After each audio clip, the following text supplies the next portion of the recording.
Really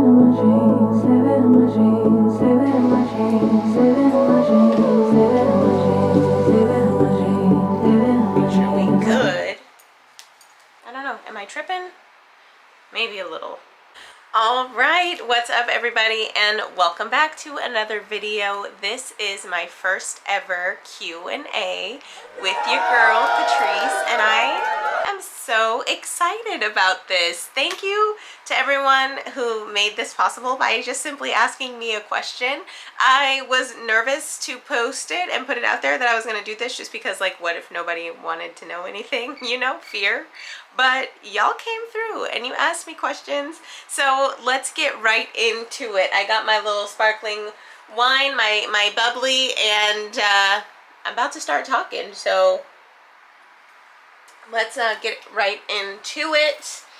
These are questions I received in no specific order, but it's gonna be fun. So first question is, am I originally from California?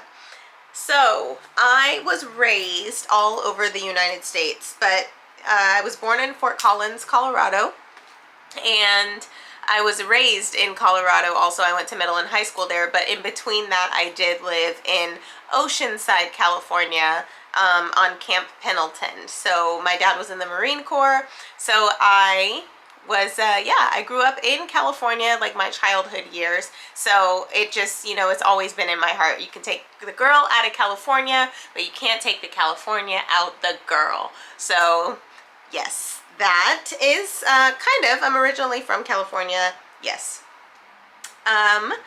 Next question, this is from Vanessa. How is it working for an airline?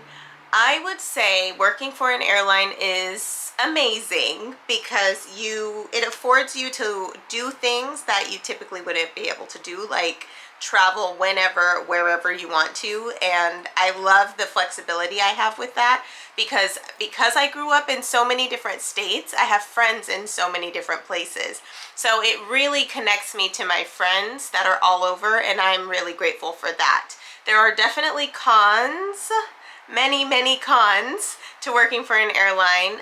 Like, you know, I think we all went through it with COVID though, so I can't even say it was specifically the airline industry, even though it took a toll on the airline industry. But you know, you're not home a lot, you're on the go, living out of suitcases, so I find myself buying 2 of everything so I can just keep what I need in my suitcase and not have to take it out. It's hard to have a consistent life at home because you're always leaving and up and gone like 3-4 times a week. So that's another thing. So if you like having a stable home life, it's not the easiest thing to manage. But overall, I recommend it. It's got great benefits, and I think that the benefits do outweigh the cons if you have longevity and you can stick it out, because that's where the money really starts to come in. And when you first start, it just seems like it's not worth it. I'm not even gonna lie. Let's see, next question. Oh, who do I leave my pup Jack with when I'm traveling? That has been, woof, really trying, but that's my baby. So I was not willing to give him up for the job at all. So I made it work. And I'm so blessed. I have such a great support system now. My roommate is one of my best friends for over 20 years. And so Jacko is safe with my roommate when I'm traveling. Or my neighbors. They also have 2 dogs next door, and our yards are connected. So anytime I go out of town, if like nobody's here, my neighbors just pop over, check on him. He stays the night with them sometimes, and it's just really nice. So, but when I first started, I was paying out the wazoo, okay? The wazoo, yes, for pet care. I'd have to, and I had a really sweet lady in Jersey named Patricia, and I would drop them off. I had 2 at the time, Jack and Chloe, and anytime I got a trip, I would just call her and be like, hey, Jack and Chloe are coming, and she loved them, so I would just drive them over there and drop them off, and she would keep them. But now I like have a smart house. He has an automatic doggy door, so he can go in and out of it, and it's just amazing. So That's where Jack stays when I'm traveling. And I also have a sweet family in Georgia, where Jack is actually currently with them in Georgia. So yeah, Jack, he is well traveled. That is my little boo, and he lives his best little life. So yes, to answer that question, thank you, Vanessa. This next question is from Devin. How did you get so fine? I got fine by choosing me, girlfriend. That is how I got so fine, okay? Because look, people will run you into the ground. They will run you into the ground if you let them. And I refuse to be that girl that looks like life has beat her up. So that's how I got so fine. Thank you. You gotta choose you. Sometimes you just gotta choose you. Next is a relationship question. I'm trying to check them off as I'm going. When you get in a relationship, is it beneficial to keep that aspect hidden or share on YouTube, social media? What are some pros and what are some cons? I would say in a relationship, I used to be the girl that was like, selfie, picture, post, look what we're doing. Now, I'm not that girl. I'd move silently and do a Issa Rae and pop up and be like, surprise, I'm married, and ain't nobody even know I was seeing anyone. That is the move for me now. I was the type that when I was dating someone, I posted them, and then when we broke up, I would delete them from my social media. Do I have regrets on that? Yeah, I do. I wish that I wouldn't have deleted exes because one of my exes is no longer living. So, that sucks to not have those pictures. But, yeah. But, I don't know. I kind of think that it works for some people. Like Christy, Sarah, and Desmond. They're two influencers, a married couple I adore. And they post together all the time. Me, personally, I think that I would keep that part of my life separate just because of experiences in the past. Not saying I'm expecting my relationships to fail. Okay, pros and cons. Pros are you keep your stuff separate. Yeah, you have your life, they have their life, and you guys come together, but you still have something going for yourselves individually. And I think that it's very important to find your identity within yourself and not the other person. So I'd say that that's a pro. A con to that could be, people who be sliding in DMs wouldn't know that you're with somebody for real, but like that's where trust comes in and self-control. And if you have that, then you're good to go. So it's not a relationship without that at the foundation. Top 3 dating red flags. Man, I gotta think on that one. I had to take a sip, and then I was like, 3 dating red flags. If you can't go to their house, if you can't, like, if you really know me, you finna know where all this is coming from. Yeah, if you can't go to that person's house, if they tell you, not to talk to their exes because they're crazy, and, like those kinds of things, especially if they have kids together, they're secrets. They're secrets. So I feel like those types of instances breed red flags. Green flags.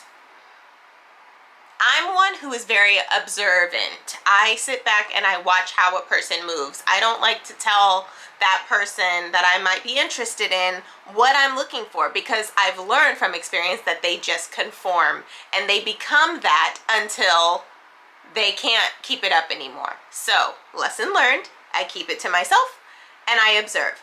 So, green flags, I would say on surface level, are if you make me freaking laugh until I cry, that's a green flag, because I love to laugh. And like I said, this is very surface level because you got to be way more than funny. But yes, other green flags I would say are common interests. If we have similar goals, if we have similar interests in life and they work together well, I think that is definitely a green flag. And also chemistry. Great chemistry. Someone that I can just completely be myself with and be stupid because I am foolish. So yeah, those would be my green flags. Can I buy you dinner and stargaze into your eyes while admiring your smile? This one cracked me up. Oh, yes, you know, I am blushing because that's very stargazing is what got me. But you know, I would go to dinner. I would. It would be nice to catch up. So yes. What have been some of my hardest challenges to get me where I am today? Y'all, I have been challenged. That's for sure. Life said challenge. I looked life in the face and said challenge accepted. So, hardest challenges. I've dealt with a lot of loss in my life and heartbreak and people that try to literally just tear me apart with words. And for the life of me, I don't understand why people or how people can be so hateful. Like, I'm just a girl with a dream. You know what I mean? I'm nice to people. I like to laugh. I like to put on makeup and wear cute clothes. I like to go have fun and dance. Like, and people can be so mean. For real. And just try to tear you apart. So I would say dealing with mean, miserable people has been, and people, like, not just any people, but like people that should not treat you that way at all. Like, ugh. I was married and my ex-husband was a huge challenge. That almost took me out. Like, that almost took your girl out. And I had to literally muster up every ounce of fight I had in my body to get through that and to push forward. That was probably the biggest challenge and hurdle that I've had to overcome, was my ex-husband and what he put me through. So thank God we're on the other side of that today. And I'm happy. I am happy. Okay. Who is my college best friend? Her name is Amber, and we are still great friends to this day. We lost our scholarships because we were we were living our best lives in Atlanta, going to all these little Clark parties and just being somewhat ratchet. But we were good girls, but we were up to no good at the same time. So but that is my girl Amber, and yeah, I'm so proud of her. That was my college experience with studying fashion. Well, I kind of just, you know, put that in a nutshell. I lost my scholarship. Oh, that day. Oh, that day. I was tired.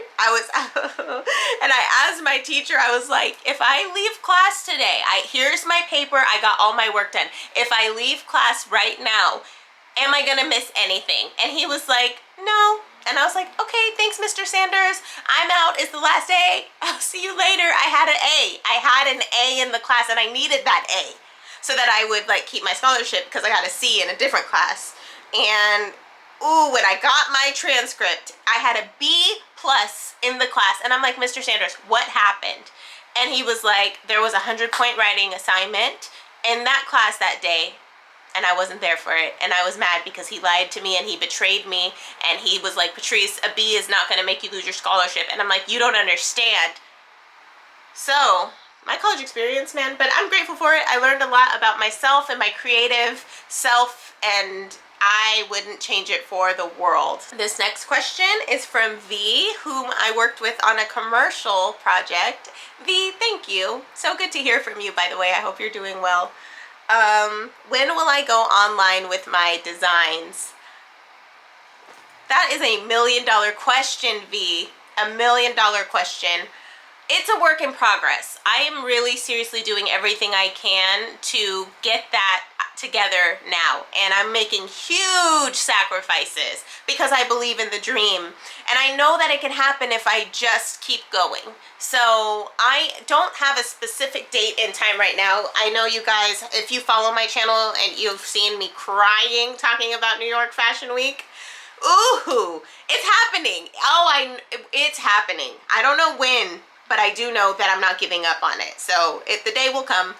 And even though I can easily get my designs and stuff going before I showcase my collection, excuse me, I kind of feel like the two will go hand in hand, which is like once I start to show and premiere, then my online store will be up and running too. So anywho, I am currently working on 3 capsule collections, and I'm going to get those uploaded onto my website, trisemaison.com.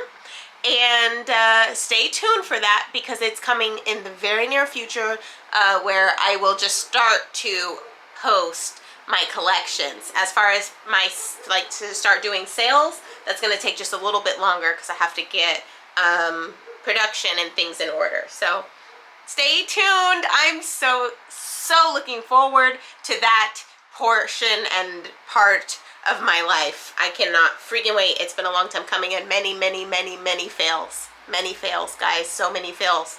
But the success is on the way, you know? It only takes one yes. It only takes one yes. So yes. What is my wedding ring finger size? Let's just get straight to it. My wedding ring finger size, I think it was like a 6 and a fourth or a quarter. I have like long piano fingers, but yeah, I've had a couple of rings in my days, and the next ring that I get, I'm not taking off. I'm not taking it off. My mom was like, Patrice, I don't want you to get in the habit of putting on a ring and taking it off. And I done did that twice now. And so this next ring, ring number 3, it's not coming off. Just so you know, for the record. For the record. What's the best advice I've ever received? The best advice I've ever received, I would say, when a person shows you who you are, believe them. That's one of the very few. I've received some great advice, but I would say that that's probably the one that I refer back to the most, is when a person shows you who they are, believe them, because actions speak louder than words. And my love language is words of affirmation. So I pay attention to what people say, and I miss what they do. But when you really think back on it, like, sometimes you just have to reflect and be like, okay, actually, you ain't never take me on a single date, but I'm sitting here crying for what? You know, like, I won't say that that was my experience personally, because I don't play that. But, you know, like, people's actions speak much louder than their words. So I believe you should pay attention to that. And I definitely do pay attention to who a person is, how they move through life, how they make decisions. Are they honest? Are they transparent? How is their, like, moral character? And what types of, you know, what are they okay with and what are they not okay with? Me, I'm a super honest person. And so I have no problem being vulnerable and honest and transparent. And so I really do pay attention to those types of things with people. So, yeah. Am I still modeling? This one is from Carmela. Carmela, how you doing, girl? I modeled with her in Dallas a few times. So am I still modeling? Not as much. I am actually, but I did just get some comp cards put together to submit to different modeling agencies, because I definitely want to get into it. I'm like, if I can make some money doing print work, which is really what my heart desires. I just want to do some Sephora ads where, you know, you just hold the skincare and you're like, teeth whitening, crest, print work. So yeah, I have my little comp cards ready to go, and I'm going to submit them to some modeling agencies so that I can start doing print work, because I do miss modeling. I enjoy that. So thank you for asking that question, because I will absolutely, it encourages me to jump back out there and get that going. So And then one other question that I just saw recently, it was, what's my testimony, and how did I, become saved? So I was born and raised in church. My grandparents are pastors. My mom sang in the choir, and we literally spent 4 days a week at Vista Assembly of God as I was growing up in California. And then we moved, and I went to Christian Life Church in Montgomery, Alabama. Basically everywhere I have lived, I've been very involved in a church. Victory Church, now it was Victory World Church, but Victory Church in Atlanta, those are my peeps. So I would say I've always had, my faith was a very, very big part of my life and who I am. My mom was a strong woman of faith, and she taught me and my sister to have relationship with God for ourselves, and not to put God in a box or see God as we see people. And for that, I'm eternally grateful, because life got so hard for me for 5 years. And I can tell you, if I did not have that foundation, I would not be here today. Your girl would have been in a box. I would have probably unalived myself, as they say on TikTok. So to God be the glory that I'm sitting here today. And I get emotional when I think about that, because that is some real spit. It's like real spit. So yeah, testimony wise, I really have always had a relationship with God. And so it wasn't like I was not in the church and not trusting God. I always had that foundation, and I'm grateful to my mom for that. And it came in handy after she passed, because at her funeral I spoke, and one of the things I said was, her name was Gwen, Gwen, and right before I walked up, it came to me that stands for God wins even now. And that has been my mantra. If I want to say, like, my mission statement in everything that happens in my life, whether it be good or bad, I give God the glory, because everything that happens turns you into a better version of yourself. And I refuse to blame God for any of the hard things that have gone on in my life. I believe that God trusts me and knows that I am strong enough to handle things and to push through and move through them. So for that, I give him the glory. And I will worship him till the day I die. And I just hope that everything I learned wasn't the truth. How crazy would that be, to go your whole life believing something, and believing that, believing something, and then, you get to the end of it and you're like, oh, dang, the Muslims. Okay, let me stop. I'm stupid. But yeah. Here we are. That's that's a little bit of my testimony, and really how I have pushed through so many trials in my life, and so many hard things, and not given up. That's been the root of my essence of being, if that makes any sense. So yeah, I was like super excited and grateful and thankful for all of your questions that came in. If I missed your question, I deeply apologize. This won't be the last Q&A. I'll probably do this again in the future, probably in like some months or whatnot. So thank you guys so much for tuning into this video. I hope you've enjoyed it. I hope that you had as much fun as me, and I look forward to seeing you guys again next Sunday. See you later. Have a great week, everyone. Love you. Bye. I had a dream last night. Did everything I never do in